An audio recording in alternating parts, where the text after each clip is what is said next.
let's just go and apply for spousal maintenance. This guy is dragging the divorce. Let's go for spousal maintenance. We went for spousal maintenance. So in Feb, they ordered him to pay spousal maintenance and pay school fees. Remember, from 2022, now it's 2024, our child is 6 years old. He's not going to school.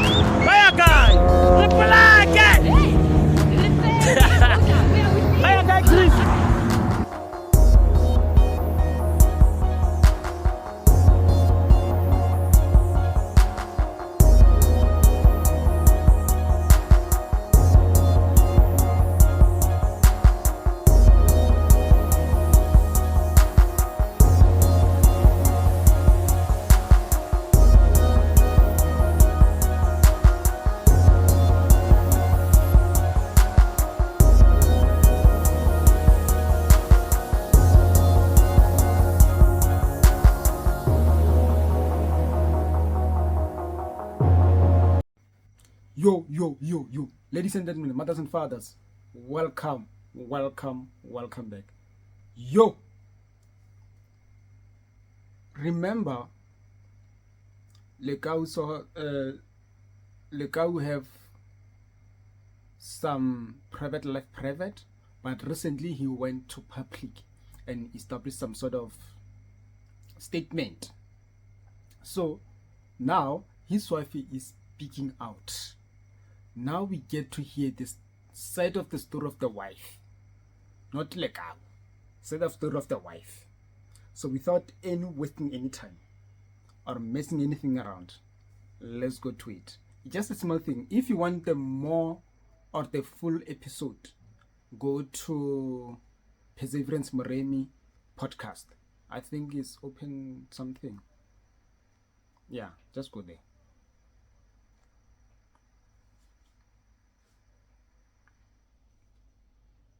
He told me that, you know what, you're just being stubborn. Take whatever that I'm giving you, just take whatever that I'm putting on the table, because if I want, I can just make sure that you leave this place with no cent.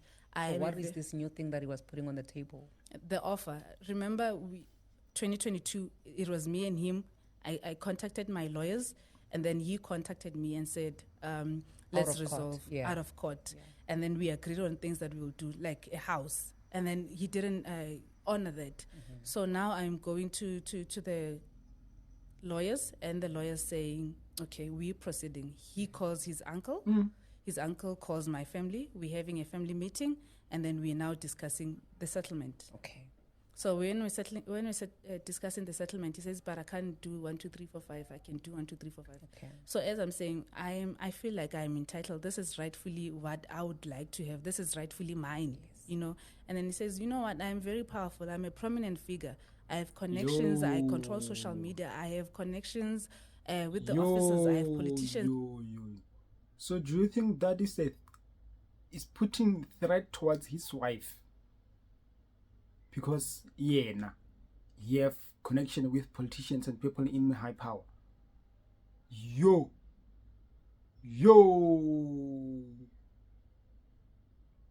This is deep, eh? And celebrities in my palm, in my payroll. So just take whatever that I'm giving you. Otherwise, I'll destroy you. Stop being greedy. Just take whatever I'm giving you. Actually, I'm making you a favor. I can just leave you as you are. And I'm like, okay. But we're having meetings, and this is not what we're agreeing to. But now it has dragged, and I am worn out. I'm finally succumbed to that. I'm like, okay, fine. Let's just sign. I'll take this and that, whatever we agreed on. Let's just sign. When we were supposed to sign, this is like 2 months later. And my mom passed away when I was still in tertiary. So I'm asking my relatives, who's my aunt and my uncles, to come and assist. He's also asking, his family are also coming there. Mm-hmm. They go to work. After 6, they come and join the meetings. They're worn out. It's 2 months. We are tired. Mm. He doesn't want to sign. We say, okay, sign. He comes with stories to say, I'm on a business trip. Mm. And then next time it's, I'm out of town. Next time he said he's sick, and it was followed by he's going on operation. And now we're thinking, oh, he's sick. This is serious. We're wishing him a speedy recovery, only to find that this guy is buying time. He's orchestrating. He's building things against me. So while we're waiting for him to go on operation, the next thing I see, I am trending on social media. I am trending there saying I am a gold digger. He started the business after we got divorced, and now I'm coming for his shares.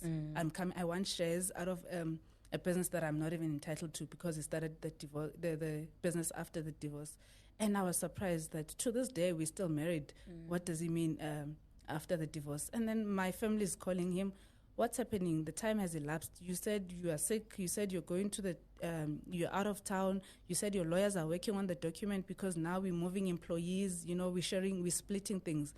You said you're going to Department of Labor. But time has elapsed. What's happening? And now we're seeing things are trending. Now you're saying you and our daughter have divorced. He started not answering calls. So the following week I trended again. But this time it was not me being a gold digger. This time it was I am mentally ill. I am admitted. And I got a call. When I got the call, I was in a restaurant with my son and my sister. So a friend calls me with a video call. I'm answering the phone. I'm like, how? My sister, you are in a restaurant. You are apparently trending on social media. Well, now we know that you are. That's the thing about social media, man. Social media, they feel like they can tarnish our name as much as they can. Yes, they can, but tarnishing someone's name without any concrete information is dumb, man. Is dumb. Now this lady is forced to speak out because of the things that social media is put out there. Now he's forced to speak. Is it necessary? Because this lady's the way she spoke is like she's not into social media that much, but now he's forced to speak because of allegations that are on social media. And I'm like, damn, man. My sister, you are in a restaurant. You are apparently trending on social media. Well, now we know that you are in hospital. Apparently you are sick. You are mentally disturbed. And I'm not a social person. I'm not on social media. So I was shocked to find that I was trending. And then so it was after that, another story trended. So I was trending for like every weekend, every Sunday I was trending. Like when it comes to Saturday, I'm like, oh my God, what's next now? Sure. What's next? Last week I was a gold digger. This week I am mentally disturbed.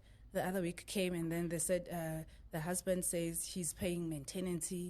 I am staying in his house in Waterfall. I am driving a car which is worth 2 million rands, giving the details of where I'm staying, the car I'm driving, which is putting a risk for my life and my son's life, and also lying and saying he gives me money, of which he didn't give me money, and saying I'm a divorce refugee.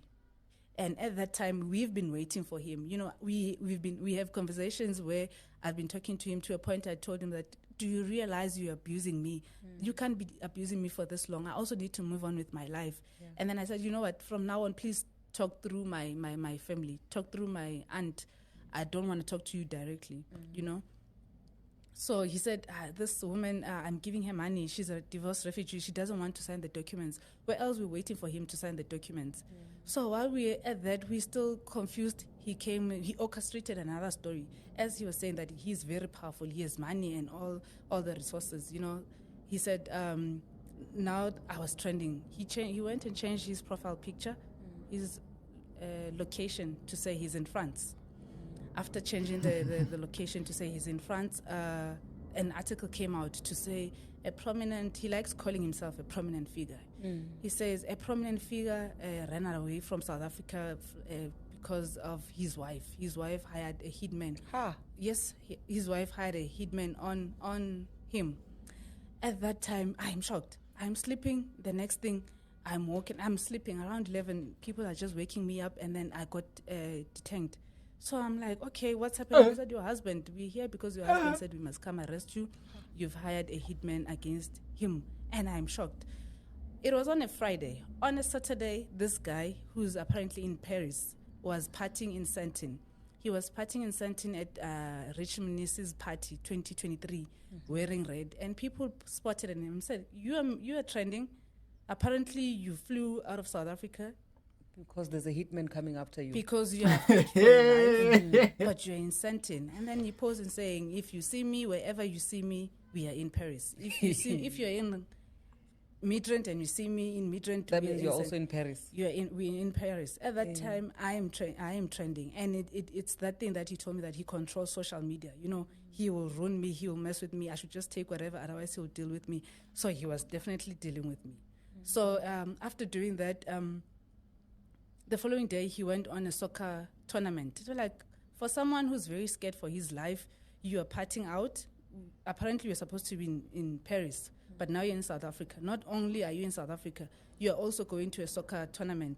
That's very interesting, you know. And then I came back home. When I came back home, we saw that this family thing, it's not working. I had to go back to the lawyers again. I went back to the lawyers. When we go to the lawyers, he tells me, "I have the money and all the time. You're going to be worn out. You are living out of your savings. You're going to be worn out. Let's see. Let's go to court." He goes to court. He doesn't comply. So when you go through divorce, they would say, "Disclose your financials." He doesn't disclose his financial. On the court day, when you go for what do you call it? Court sitting, he would say, he'd come with excuses to say, "I haven't disclosed my financials because my accountant is pregnant and she's on maternity leave." Next time he'd say, my accounts are frozen. So it was excuse after excuse. And then my lawyers were like, "Okay, fine. Since this is what you're saying, let's just go and apply for spousal maintenance. This guy is dragging the divorce. Let's go for spousal maintenance." We went for spousal maintenance. So in Feb, they ordered him to pay spousal maintenance. Whoa. The son is 6 years old. He's not going to school. He's not going to school by 6 years. You're delaying the child, parents. You're delaying the child. 6 years. He's not going to school. Whoa. Hey. For spousal maintenance. So in Feb, they ordered him to pay spousal maintenance and pay school fees. Remember, from 2022, now it's 2024, our child is 6 years old. He's not going to school. So they said, "Please go and pay for the child's school fees." This is in Feb. Pay for the child's school fees. This is the court order. He goes months without doing what he was ordered to do. I had to go back to the lawyers and say, "This is what's happening. This guy is not paying maintenance to this day." And they went back to him, say, "You have to pay." Then he said, "Okay, fine, I'll pay for school fees." He paid school fees. He had errors. Remember, our child, he paid 3 months and stopped. So when we wanted to take the child back to the same school, they said, "But you have areas. You haven't paid this. You need to pay this." He paid that and paid a month. So he paid 1 month of school fees. Now it's July. He stopped. He didn't pay. So it's been back and forth.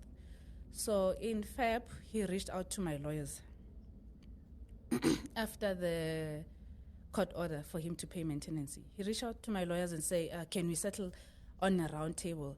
My lawyers, his lawyers, have withdrawn. So can we settle on the round table With just your lawyers? with just my lawyers and him? Okay. We say, "Okay, fine, let's do that."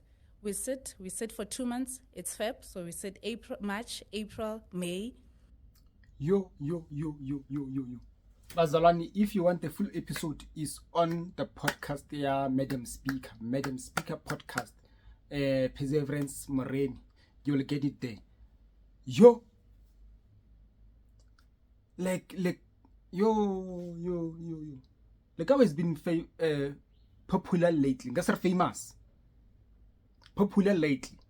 So popularity high is because of Drip and the story behind it. And most of the cases, we don't hear the other side of the story, because it's been only Lekau telling stories, not the wife telling stories. So now they're going through the divorce. The wife is speaking out now, and speaking out of the things that they mesh with Lekau, some we don't know about. Like, it's bad. It's bad.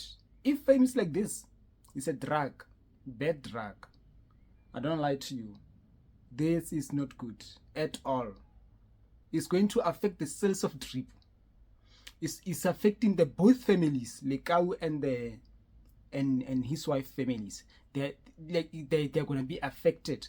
And in order for Lekau to clear his name, I don't know what he needs to do. He's gonna need to a good PR to clear his name.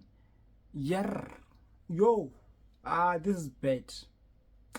This is bad. This is bad, Shem. Yo.